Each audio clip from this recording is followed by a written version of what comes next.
సొంత గడ్డ మీద సొంత పరిపాలన. ఇవాళ 5 కోట్ల మంది ఈ రాష్ట్రం విడిపోయినప్పుడు ఈ రాష్ట్రం నుంచి సమర్థవంతమైన పరిపాలన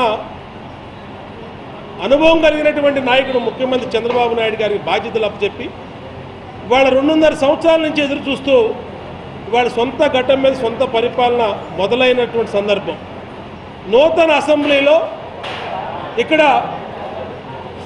ఈ ఘట్టం మీద శాసనాలు ఇక్కడే చేసుకోవాలని పరిపాలన మొదలైతే మొట్టమొదటి రోజు నుంచి కూడా వైఎస్ఆర్ కాంగ్రెస్ పార్టీ ప్రతిపక్ష నాయకుడు జగన్మోహన్ రెడ్డి ఓర్వలేకపోతా ఉన్నాడు.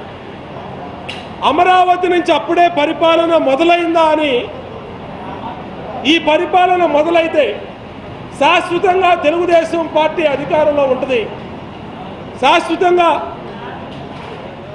తెలుగుదేశం పార్టీ అధికారంలో ఉంటే తన ఉనికికే ప్రమాదం అని ఇవాళ జగన్మోహన్ రెడ్డి భావిస్తూ ఉన్నాడు. త్వరలో మూతపడుతున్నటువంటి వైఎస్ఆర్ కాంగ్రెస్ పార్టీ మొట్టమొదటి శాసనసభ జరిగినటువంటి రోజు నుంచి కూడా ప్రతిరోజు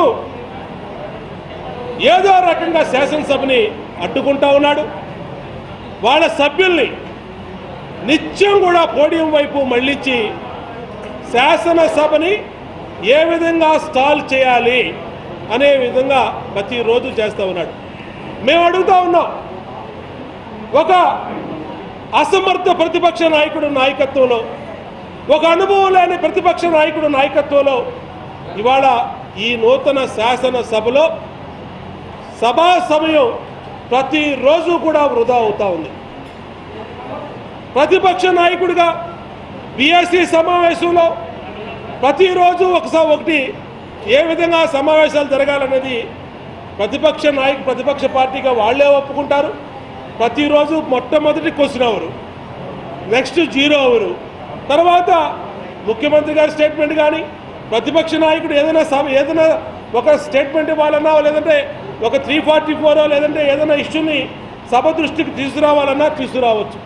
కానీ ప్రతిరోజు కూడా సభా సమయాన్ని జగన్మోహన్ రెడ్డి మూర్ఖత్వం వల్ల ఇవాళ 175 మంది శాసనసభ్యులు, వాళ్ళ శాసనసభ్యులు ఇబ్బంది పడుతున్నారు, ఇలా అధికార పార్టీ శాసనసభ్యులు ఇబ్బంది పడుతూ ఉన్నారు. అనేక సమస్యలు ప్రతిరోజు క్వశ్చన్ అవరు, దీంట్లో ఈ క్వశ్చన్ అవర్లో ఈ క్వశ్చన్ దీంట్లో వాళ్ళ శాసనసభ్యులు ఉన్నాయి, విలువైనటువంటి సమస్యలు ఉన్నాయి. ప్రతిరోజు కూడా సమస్యలు సభ దృష్టికి రాకుండా నిత్యం కూడా జగన్మోహన్ రెడ్డి మూర్ఖత్వం వల్ల సభ వాయిదా పడతా ఉంది, సభా సమయం వృధా అవుతూ ఉంది. ప్రజాధనం దుర్వినియోగం కేవలం మూర్ఖుడైనటువంటి జగన్మోహన్ రెడ్డి మూర్ఖత్వం వల్ల ఇవాళ సభా సమయం వృధా అవుతూ ఉంది. మేము అడుగుతా ఉన్నాం, నువ్వు ఏ ప్రతిపక్ష నాయకుడిగా ఏ సమస్యనైనా సరే ప్రభుత్వం చర్చించడానికి సిద్ధంగా ముందుకు వస్తూ ఉంది. పదే స్పీకర్ గారు విజ్ఞప్తి చేస్తూ ఉన్నారు, మీరు సరైన ఫార్మెట్లో రండి, మీరు ఏ సమస్య మీదైనా సరే ప్రభుత్వం ముందుకు వస్తూ ఉన్నప్పుడు మీరు తీసుకురండి అంటే మూర్ఖంగా మొండి పట్టుబడుతూ ఉన్నాడు. ఈరోజు ఈ శాసనసభలో ఎక్కడో పక్క రాష్ట్రంలో జరిగినటువంటి కేసుని, సంబంధం లేనటువంటి కేసు గురించి మాట్లాడుతూ ఉన్నాడు. ఇవాళ ఈ శాసనసభకి ఆ కేసుకి సంబంధం లేదని సాక్షాత్తు న్యాయస్థానాలు తీర్పులు ఇచ్చినాయి. ఆల్రెడీ ఇదే కేసు మీద వీళ్ళ శాసనసభ్యుడు ఆర్కే రెడ్డి న్యాయస్థానాలు ఆశ్రయించాడు. న్యాయస్థానాలు చీవాట్లు పెట్టి మొట్టికాయలు పట్టిన వీళ్ళకి సిగ్గు లేదు, బుద్ధి రాదు. ఇవాళ పక్క రాష్ట్రంలో ఉన్నటువంటి కేసు మీద హైకోర్టుకి వెళ్తే హైకోర్టు స్పష్టంగా చెప్పింది, ఈ కేసులో ఈ పక్క రాష్ట్ర ముఖ్యమంత్రికి కానీ పక్క రాష్ట్రంలోని వ్యక్తులకు కానీ ఎటువంటి సంబంధము లేదు. ఏసీబీ కోర్టు, తెలంగాణలో ఏసీబీ కోర్టు కూడా దీని మీద చర్యలు తీసుకోవడానికి లేదని చెప్పి స్పష్టమైన తీర్పునిస్తూ స్క్వాష్ చేసింది ఆర్కే రెడ్డి మంగళగిరి ఎమ్మెల్యే ఇచ్చినటువంటి పిటిషన్ని. దాని మీద మళ్ళా స్పెషల్ లీవ్ పిటిషన్ కోసం సుప్రీంకోర్టులో వేశారు. సుప్రీంకోర్టు అలౌ చేసింది, సుప్రీంకోర్టు అత్యున్నత న్యాయస్థానం ఏ జడ్జిమెంట్ ఇచ్చినా ఏ తీర్పు ఇస్తుందో దాన్ని వేచి ఉండాలి.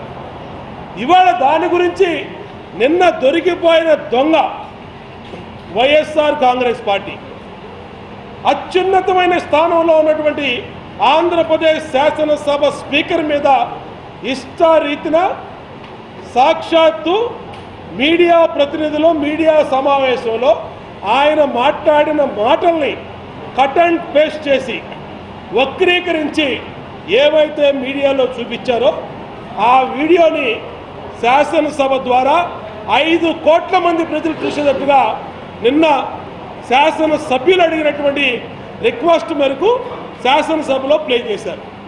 దాంట్లో మొట్టమొదటి నుంచి చివరి వరకు స్పీకర్ గారు మాట్లాడినటువంటి అన్ని విషయాలు ఉన్నాయి. దాపరికమేమీ లేదు. సాక్షాత్తు మీ అందరూ కూడా దాంట్లో అనేకమైన క్వశ్చన్లు అడిగారు.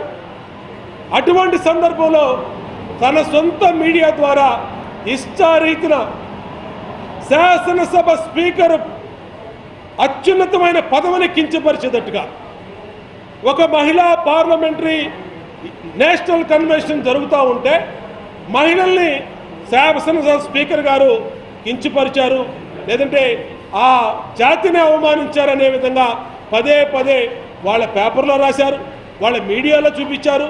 దాని మీదే పూర్తి వీడియోని నిన్న శాసనసభలో ప్లే చేస్తే ఎక్కడా కూడా దాని మీద మాట్లాడినటువంటి జగన్మోహన్ రెడ్డి, చూస్తానికి కూడా ఇష్టపడినటువంటి జగన్మోహన్ రెడ్డి, కళ్ళకు కట్టినటువంటి నిజమైనటువంటి వీడియోని ప్లే చేస్తే పారిపోయినటువంటి జగన్మోహన్ రెడ్డి ఇవాళ మళ్ళా ఏదో పక్క రాష్ట్రంలో వీడియోలు ప్రదర్శించమని విలువైన శాసనసభ సమయాన్ని దుర్వినియోగం చేయటం ఇది దారుణం.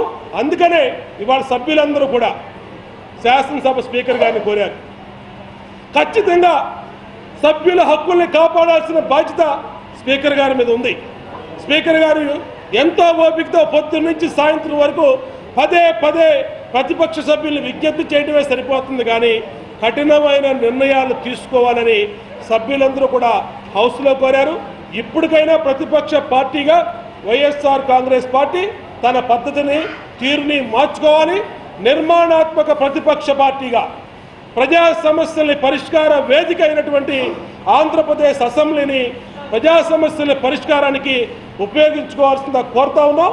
ఇప్పటికైనా బుద్ధి తెచ్చుకొని సమస్యల మెట్ల నిర్మాణాత్మక ప్రతిపక్షంగా ప్రతి దాన్ని విమర్శించడమే ప్రతిపక్ష లక్ష్యంగా కాకుండా సంబంధం లేని విషయాలు అసెంబ్లీలో మాట్లాడకుండా ప్రజలకు సంబంధించినటువంటి విలువైన విషయాల్ని పరిష్కరించుకోవడానికి అత్యున్నత వేదిక ఉపయోగించుకోమని కూడా ప్రతిపక్ష పార్టీ వైఎస్ఆర్ కాంగ్రెస్ పార్టీకి సూచిస్తా ఉంది.